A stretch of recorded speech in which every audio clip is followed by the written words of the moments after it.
যদি এমনটা হতো, গ্রামীণ ফোন দূরত্ব যতই হোক মসজিদে যান। বাংলা লিংক, আমরা নামাজ পড়ছি, আপনি পড়ছেন তো? এয়ারটেল, নামাজের টানে মসজিদে আনে। হ্যালো নয় আসসালামু আলাইকুম, ফাইন নয় আলহামদুলিল্লাহ, নাইস নয় মাশাআল্লাহ, গ্রেট নয় সুবহানাল্লাহ, ওকে নয় ইনশাআল্লাহ, বাই নয় আল্লাহ হাফেজ, থ্যাঙ্কস নয় জাযাকাল্লাহ।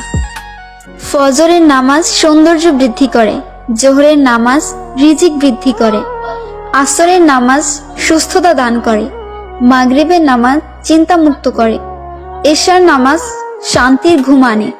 আল্লাহ আমাদের সবাইকে 5 ওয়াক্ত নামাজ পড়ার তৌফিক দান করুক, আমিন।